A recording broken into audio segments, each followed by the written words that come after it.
أعوذ بالله من الشيطان الرجيم. بسم الله الرحمن الرحيم. فخلف من بعدهم خلف أضاعوا الصلاة واتبعوا الشهوات فسوف يلقون غيا إلا من تاب وآمن وعمل صالحا فأولئك يدخلون الجنة ولا يظلمون شيئا. صدق اللہ العظیم. پچھلی آیت میں ہم پڑھ رہے تھے انبیاء علیہم السلام کا تذکرہ،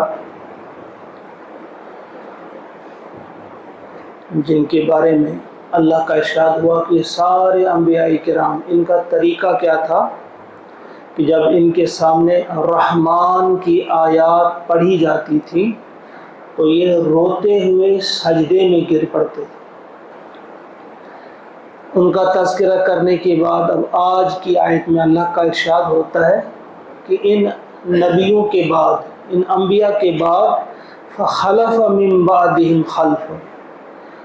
ان کے جانشین ہوئے خلف، ناخلف لوگ، انتہائی نکمی اولاد ان کی. ان کے جانشین انتہائی نافرمان قسم کے لوگ، شریر قسم کے لوگ ان کے جانشین ہوئے، جنہیں ہم ناخلف کہتے ہیں. جب لام پر جزم ہو خلف تو اس کے معنی ناخلف کیا جاتے ہیں. اضاعوا الصلاۃ، جنہوں نے کیا کیا؟ نماز کو ضائع کر دیا. واتبعوا الشہوات، اور جنہوں نے اتباع کی شہوات کی، جو خواہشات کے پیچھے پڑ گئے، جو ان کے نفس نے کہا بس وہی کرتے رہے. فسوف یلقون غیا، بس ان قریب یہ ملاقات کریں گے، یہ ملیں گے یا ڈالے جائیں گے یہ گائی میں، گمراہی میں. یا گائی کے بارے میں ایک حدیث پاک ہے، نبی رحمت علیہ السلام نے فرمایا گائی جو ہے جہنم میں ایک وادی ہے یا ایک نالہ ہے جس میں دوزخیوں کا لہو اور پیپ بہتا ہے، اس میں ڈالے جائیں گے، جس میں زانی ڈالے جائیں گے، شراب خور ڈالے جائیں گے، سود خور ڈالے جائیں گے، ماں باپ کے نافرمان ڈالے جائیں گے. اس کے ساتھ یہ بھی ڈالے جائیں گے جن کا ذکر یہاں پہ ہے، جنہوں نے نماز کو ضائع کر دیا اور جوش خواہشات کے پیچھے لگ گئی، جو نفسانی خواہشوں کو پورا کرنے کے پیچھے لگ گئی، یہ بھی ان میں ڈالے جائیں گے. اس گائی میں ڈالے جائیں گے، اس وادی میں ڈالے جائیں گے جس میں جہنمیوں کا پیپ اور لہو بہتا ہے. یہاں ایک بات ذہن میں رہے کہ انبیاء کا تذکرہ کرنے کے بعد پھر ایسے لوگوں کا تذکرہ کیا جا رہا ہے اور ایک ایسی چیز کا تذکرہ کیا جا رہا ہے کہ ایک بہت بڑی گمراہی اور بہت بڑا گناہ اور بہت بڑا جرم جو ان سے جس کے وہ مرتکب ہوئے، وہ ہے نماز کو ضائع کرنا. یہ نماز کی بڑی اہمیت ہے، اور نماز کو ضائع کرنے سے مراد یہ نہیں ہے کہ بس وہ نماز پڑھتے نہیں. نماز کو ضائع کرنے سے یہ بھی مراد ہے کہ وہ باجماعت نماز ادا نہیں کرتے. بہت سارے مفسرین نے لکھا ہے کہ وہ باجماعت نماز ادا نہیں کرتے، وہ وقت پر نماز ادا نہیں کرتے، وہ سمجھ کر اور ٹھیک طرح سے اس کی معنی اور مفہوم جان کر نماز ادا نہیں کرتے، بلکہ ایسے آگے عادتاً ٹھونگے مار کر چلے گئے، وہ ایک عادت پوری کی. تو یہاں ہمیں بڑا محتاط رہنا چاہیے کہ نمازوں کی ہمیں حفاظت کرنی ہے. حافظوا علی الصلوات والصلاۃ الوسطی، نماز صرف ادا نہیں کرنی ہے بلکہ اس انداز سے ادا کرنی ہے کہ ہمیں فکر رہے کہ یہ ہمارے نماز قبول بھی ہو. کہیں ایسا نہ ہو کہ ہم سمجھے ہم نے نماز پڑھ لی مگر اللہ تعالی ہمارے منہ پر وہ دے مارے کہ یہ تمہاری نماز تمہیں ہی مبارک ہو. اگر حضوری قلب کے ساتھ نماز ادا نہ کی، معلوم ہی نہ ہو کہ ہم کیا کہہ رہے ہیں اللہ سے اور اللہ ہم سے کیا کہہ رہا ہے. لہذا پہلی چیز جو ہے کہ ان ناخلف لوگوں کی، ان جانشین جو ناخلف جانشین ہوئے، ان کا پہلا قصور جو بیان کیا گیا وہ بیان کیا گیا کہ یہ نماز کو ضائع کرنے والے لوگ ہیں۔ پھر دوسری چیز کہ یہ شہوات کے پیچھے لگتے ہیں، یعنی جو ان کا نفس ان سے کہتا ہے بس نفس کی خواہشات پوری کرنے میں لگے ہوئے ہیں، دن رات ان کو یہی ہے کہ اب یہ ہو وہ ہو وہ ہو، پھر میری یہ چاہت ہے، میرے بچوں کی یہ چاہت ہے، ان کو پورا کرنے کے لیے میرا دل یہ چاہتا ہے کہ بچوں کو یہ ملے، میرے پوتوں کے لیے یہ رہے، وہاں باغات ہوں، یہاں یہ، بس جو ان کا دل کہتا ہے انہی کے پیچھے لگے رہے۔ تو یہ چیزیں جو ہے یہ بہت بڑے دو گناہ ہیں، بہت بڑی دو غلطیاں ہیں، بہت بڑے دو بلنڈر ہیں، ان کو ہم کہیں گے کہ یہ دو چیزیں، نماز کا ضائع کرنا اور شہوات کے پیچھے پڑنا۔ تو ان لوگوں کے لیے یہ اللہ کا فرمان ہے، 59 آیت نمبر ہے یہ، خود بھی آپ دیکھیں سورہ مریم کی، خود بھی آپ پڑھیے کہ ان کو گائی میں، ایک تو سری گمراہی میں جائیں گے، اس کا ایک مطلب یہ ہے، دوسرا اس کا مطلب یہ ہے کہ ان کو جہنم کی اس وادی میں پھینک دیا جائے گا، اس نالے میں پھینک دیا جائے گا جس میں جہنمیوں کا پیپ اور ان کا لہو بہہ رہا ہوگا۔ اب ایسے لوگوں کے لیے بھی دیکھیے اللہ کی شفقت، اللہ کی کریمی دیکھیے، ایسے لوگوں کے لیے بھی راستہ کھلا رکھا، فرمایا وہ بچیں گے اللہ، سوائے من تاب، پہلی چیز جو توبہ کریں، وہ آمنا، اور پھر سچے دل سے ایمان لے آئیں، وہ عمل صالحا، اور نیک کام کریں۔ پہلی چیز ہے ایمان اور عمل صالح سے بھی پہلے وہ ہے توبہ۔ توبہ کا مطلب یہ ہے کہ جو وہ اب تک کر رہے تھے وہ اقرار کریں کہ ہم غلط کر رہے تھے۔ ایسا نہیں ہے کہ وہی عقیدہ لے کر وہ آئیں گے، کہیں گے ہم نے اسلام قبول کیا، مگر عقیدہ پہلا ہی اپنے ساتھ لے آئیں۔ جیسے آج آپ دیکھیں گے بہت سارے ایمان کا دعویٰ کرنے والے جو اپنے آپ کو مسلمان بھی کہتے ہیں، لیکن عقیدے ان کے وہی ہیں جو ایک غیر مسلم کے عقیدے ہوا کرتے ہیں، نظریہ ان کا وہی ہے جو ان کا ہے۔ تو لہٰذا ہمیں پہلی چیز یہ ہے کہ توبہ، گویا جس عقیدے پہ ہم تھے، جو ہماری سوچ تھی، ہم تسلیم کریں کہ وہ غلط تھی، اس کے بعد پھر ایمان لائیں۔ جس طرح کلمہ بھی جب ہم پڑھتے ہیں اس میں پہلے لا ہے، سب چیزوں کا جواب لا الہ، پھر ہے الا اللہ۔ تو پہلے توبہ کر کے پھر ایمان اور پھر عمل صالح، یعنی اب صالح اور بہترین کام کرنے ہوں گے، ان میں نماز بھی ہوگی، ان میں نفسانی خواہشات سے بچنے کی بات بھی ہوگی کہ ان سے بچنا، ان کے پیچھے پیچھے نہیں چلنا ہوگا، نفس جو کہے وہ نہیں، بلکہ جو اللہ کہے، اللہ کا رسول کہے صلی اللہ علیہ وسلم، اللہ کا دین کہے وہ کرنا ہوگا۔ تو ایسے لوگوں کے لیے پھر کیا ہے؟ ایسے لوگوں کے لیے گائی نہیں ہے، بلکہ فَأُولَٰئِكَ يَدْخُلُونَ الْجَنَّةَ، پھر یہی لوگ جنت میں داخل ہوں گے۔ یعنی پہلے یہ مستحق تھے گائی کے، اب توبہ کے بعد اور اپنا رخ درست کرنے کے بعد ایمان اور عمل صالح کی وجہ سے اللہ تعالیٰ انہیں کیا عطا کرے گا؟ ایسی جنتیں عطا کرے گا۔ فَأُولَٰئِكَ يَدْخُلُونَ الْجَنَّةَ وَلَا يُظْلَمُونَ شَيْئًا، اور ان پر ذرا برابر ظلم، ناانصافی ان کے ساتھ نہیں کی جائے گی۔ کیسی جنتوں میں داخل ہوں گی؟ جنات عدن، ہمیشگی کے باغات، ہمیشگی کی جنتیں ہوں گی ان کے لیے۔ التی وعد الرحمن، جن کا وعدہ کیا ہے رحمان نے، عبادہ، اپنے بندوں سے، بالغیب، غائبانہ، جن کا وعدہ یعنی غائبانہ وعدہ کیا ہے اللہ تعالیٰ نے اپنے بندوں سے۔ یہ بندے اس جنت کے حریص ہیں، چاہتے ہیں ہمیں جنت ملے، حالانکہ انہوں نے دیکھی نہیں ہے وہ جنت، لیکن اللہ کے وعدے پہ ایسا یقین ہے گویا یہ دیکھ رہے ہیں، اس کے لیے مختلف قسم کی چیزیں جھیل رہے ہیں، انہیں صبر کرنا پڑ رہا ہے بہت ساری چیزوں پہ، انہیں کبھی بھوک برداشت کرنی پڑتی ہے، انہیں کبھی کسی کی گالی برداشت کرنی پڑتی ہے، مختلف قسم کی چیزیں، تکالیف برداشت کرنے کے لیے تیار ہو جاتے ہیں، صرف اس لیے کہ ان سے وعدہ کیا ہے اللہ تعالیٰ نے غائبانہ جنتوں کا۔ التی وعد الرحمن عبادہ بالغیب، ایسی جنتیں ہوں گی ان کے لیے ہمیشگی کے باغات، ہمیشہ رہنے والی جنت، وہاں نہ جنت چھن جانے کا خوف ہوگا، نہ خزاں کا خوف ہوگا، نہ بیماری کا ڈر ہوگا، نہ پریشانی کا کوئی اندیشہ ہوگا، بلکہ خوشیاں ہی خوشیاں جہاں ہوں گی۔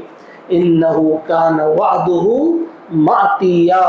بے شک یہ ہے وعدہ اس کا، یہ اللہ کا وعدہ ہے، ماتیا آنے والا ہے، یہ آنے والے سے مراد کیا ہے؟ یہ ہو کر رہنے والا ہے، یعنی جن کے لیے گائی ہے وہ گائی میں داخل ہو کر رہیں گے، جنہوں نے توبہ نہیں کی، اور جنہوں نے توبہ کی، نماز کو قائم کیا، ایمان اور عمل صالح کے ساتھ، ان کے ساتھ جو وعدہ کیا گیا ہمیشگی کی جنتیں، اور ہمیشگی کی اس جنت میں وہ داخل ہو کر رہیں گے، یہ اللہ کا وعدہ ہے، یہ پورا ہو کر رہے گا۔ اور پھر وہ جنتیں، ان کی تعریف فرمائی اللہ تعالیٰ نے، یہ ہلکے میں نہیں لینی چاہیے بات۔ اگر اللہ تعالیٰ کسی چیز کی تعریف فرماتے ہیں، ہمیں سناتے ہیں، تو اس میں کوئی اہمیت ہے، یہ کوئی چھوٹی چیز نہیں ہے۔ ہم جنت کا تذکرہ کرتے ہیں، ہاں جی وہاں یہ ہوگا وہ ہوگا، ہم بالکل ہلکے میں لیتے ہیں اسے، کوئی اہمیت نہیں دیتے۔ اب فرما رہے ہیں اللہ تعالیٰ لا یسمعون فیہا لغوا الا سلاما، وہ جنتیں ایسی ہوں گی کہ وہاں کوئی لغو بات، بےہودہ بات وہ نہیں سنیں گے، الا سلاما، سوائے سلام کے۔ سورہ واقعہ میں آپ پڑھتے ہیں لا یسمعون فیہا لغوا ولا تأثیما الا قیلا سلاما سلاما، وہاں آپ نہیں سنیں گے کوئی لغو بےہودہ بات اور نہ کوئی گناہ کی بات، تأثیما، کوئی گناہ کی بات نہیں سنیں گے، الا قیلا سلاما سلاما، سلام ہی سلام، یعنی سلامتی ہی کی گفتگو ہوگی۔ یہ بےہودہ بات کیا ہوتی ہے؟ کسی کی غیبت، کسی کی برائی، کوئی گالی، کوئی فحش نغمہ، کوئی گندی بات، کوئی بدتمیزی کی بات، یعنی یہ ایسی چیزیں ہیں جو خود اگر سلیم الطبع انسان ہو، سلیم الفطرت انسان ہو، صاف ستھری طبیعت رکھنے والا انسان ہو، اچھا مزاج رکھنے والا انسان ہو، اگر کبھی اسے کسی گندی سوسائٹی میں رہنا پڑے، اس قسم کا گالم گلوچ اسے سننا پڑے، جو کچھ اس کے دل پہ بیتتی ہے، اس سے آپ پوچھ سکتے ہیں یہ کتنی بڑی سزا ہوتی ہے، یہ کتنی بڑی پریشانی ہوتی ہے۔ تو اللہ تعالیٰ فرماتے ہیں یہ جنت ایسی ہوگی کہ وہاں آپ کو یہ تکلیفیں نہیں پہنچے گی، کوئی بےہودہ بات نہیں سنیں گے، بس سلامتی کی بات، یعنی مثبت چیزیں سنیں گے آپ، خوشی کی باتیں سنیں گے آپ، ایک دوسرے سے محبت کرنے والے لوگ آپ کو ملیں گے، نفرت، عداوت، اس قسم کی چیزیں ان کے دلوں میں نہیں ہوں گی، بس سلامتی ہوگی۔ ان کی آنکھیں جو ہوں گی، ان کی نظریں جو ہوں گی، وہ بھی گندگی سے پاک ہوں گی، ان کی زبان، ان کی سوچ، ان کے ہاتھ، ہر اعتبار سے وہ سلامتی والی ہوں گے۔ وَلَهُمْ رِزْقُهُمْ، اور ان کے لیے ہوگا ان کا رزق، فیہا، اس میں، بکرۃ وعشیٰ، صبح اور شام، صبح و شام انہیں اس جنت میں رزق ملے گا۔ کچھ لوگوں نے کہا ہے یہاں سے مسئلہ لیا ہے کہ مومن کا جو کھانا ہونا چاہیے بس وہ 2 وقت کا ہونا چاہیے۔ اگر قرآن میں کہا گیا ہے بکرۃ وعشیٰ، بس 2 وقت کا کھانا کافی ہے مومن کے لیے، صبح اور شام کو کھائے۔ بہرحال یہ جو میں نے پہلے بھی کہا ہے کچھ چیزیں ان سے لی جا سکتی ہیں، بٹوین دا لائنز، بین السطور کچھ چیزیں یہاں سے لی جاتی ہیں، لیکن اس کا مطلب جو اصل میں ہے جنت میں ان کے لیے صبح شام، اس کا مطلب یہ نہیں کہ بس 2 وقت کا کھانا ملے گا، جس طرح ہم یہاں کہتے ہیں صبح و شام، یعنی ہر وقت اویلیبل ہوگا، جس وقت چاہیں گے، جس قسم کی چیز چاہیں گے، جس وقت چاہیں گے وہ اویلیبل ہوگی، صبح شام ان کا رزق انہیں دیا جائے گا۔ پھر اس رزق میں صرف وہ عام قسم کی غذائیں جو ہم کھاتے ہیں وہی مراد نہیں ہے، بلکہ روحانی غذاؤں کا بھی کچھ مفسرین نے لکھا ہے، انہیں روحانی غذائیں بھی وہاں پہ ملیں گی، یعنی ذکر، تسبیح وغیرہ، اس قسم کی غذا بھی انہیں ملے گی وہاں پہ۔ تلک الجنت التی نورث من عبادنا، یہ ہے وہ جنت، یہ ہے وہ جنت جن کے وارث ہم بنائیں گے، من عبادنا اپنے بندوں میں سے، من کان تقیا جو متقی ہوگا، جو خدا سے ڈرنے والا، جو پرہیزگار ہوگا، اللہ کی نافرمانی سے بچنے والا ہوگا، جو تقوی شعار زندگی بسر کرنے والا ہوگا۔ یہاں ایک لمحے کے لیے سوچئے آپ کہ کسی ایک جگہ بھی قرآن پاک میں آپ کو نہیں ملے گا کہ یہ جنت جو اللہ تعالیٰ نے رکھی ہے، یہ رکھی ہے ایسے لوگوں کے لیے جو فلاں خاندان سے تعلق رکھنے والے، جو فلاں ملک سے، فلاں شہر سے تعلق رکھنے والے ہوں، نہیں، یا فلاں کلر کے وہ لوگ ہوں، فلاں ذات سے تعلق رکھنے والے ہوں، فلاں نسل سے تعلق رکھنے والے ہوں، کہیں بھی یہ نہیں فرمایا۔ وہاں کسی کی ذات، برادری، خاندان، نسل، یا کوئی کہے گا کہ یہ جنت ان کے لیے ہے جو فلاں کے مرید ہوں، جنہوں نے فلاں کو اپنا پیر بنا لیا ہو، نہیں، بلکہ یہ جنتیں ان کے لیے ہیں، یہ باغات ان کے لیے ہیں، یہ آسائش، یہ انعامات ان کے لیے ہیں جو متقی ہوں، جو پرہیزگار ہوں، جو اللہ کی نافرمانی سے بچنے والے ہیں۔ لہذا اس بات کو بار بار اپنے دل و دماغ میں بٹھانا چاہیے، نبی کی اولاد بھی اللہ کے غضب کا شکار ہو سکتی ہے، جنت سے محروم ہو سکتی ہے۔ نوح علیہ السلام کے بیٹے کی آپ کے سامنے مثال ہے۔ نبی کی بیوی بھی اللہ کے غضب کا شکار ہو سکتی ہے اور جنت سے محروم ہو سکتی ہے۔ لوط علیہ السلام کی بیوی کے بارے میں آپ پڑھتے ہیں، کتنی مثالیں آپ کو ایسی ہیں کہ جو عظیم ترین انسان ہوا کرتے ہیں وہ انبیاء ہوتے ہیں، لیکن نبی کی اولاد ہونا، نبی کا بھائی ہونا، نبی کا چاچا ہونا، نبی کا والد ہونا، یہ چیزیں بھی انسان کو جو ہے جنت کا مستحق نہیں بناتی ہیں، بلکہ جنت کا اگر مستحق بناتی ہے وہ ہے تقویٰ، بس اللہ کی ناراضگی سے بچنا۔ وما نتنزل الا بامر ربک، اور ہم نہیں اترا کرتے مگر آپ کے رب کے حکم سے۔ اب یہ والی آیت جو ہے، جب انتظار میں تھے نبی اکرم صلی اللہ علیہ وسلم اور آپ کے ساتھی، کچھ ہدایات کے انتہائی بے چینی تھی، جب تاخیر ہو رہی تھی، نہیں آ رہے تھے جبریل امین وحی لے کر، بڑے ہی بے چین تھے، بڑے ہی بے چین تھے، اور جس وقت اب آئے تو پہلے تو وہی سنا دی، جو پیغام تھا، فرمان تھا، سنا دیا، اور پھر ساتھ ہی جبریل امین نے فرمایا اللہ کا یہ پیغام بھی اللہ کے حکم سے کہ ہم نہیں اترا کرتے۔ جبرائیل بولے کہ ہم جو فرشتے ہیں ہم نہیں اترا کرتے آپ کے رب کے حکم کے بغیر۔ لہو ما بین ایدینا، اسی کا ہے جو کچھ ہمارے آگے ہے، وما خلفنا جو کچھ ہمارے پیچھے ہے، وما بین ذالک اور جو اس کے بیچ ہے، ہمارے آگے، ہمارے پیچھے اور اس کے بیچ جو ہے وہ سب اللہ ہی کا ہے۔ وما کان ربک نسیا، اور تیرا رب جو ہے وہ بھولنے والا نہیں، وہ بھولتا نہیں۔ وہ اگر تاخیر ہوئی وحی میں، اس میں کچھ حکمت ہے، بھول نہیں گیا تھا آپ کا رب آپ کو، نہیں، وہ بھولتا نہیں، اس میں ایک حکمت ہے، اس وجہ سے ہمیں تاخیر ہوئی، اور ہم اپنی مرضی سے نہیں آ سکتے، جب اللہ ہمیں حکم دے اسی وقت ہم آ سکتے ہیں۔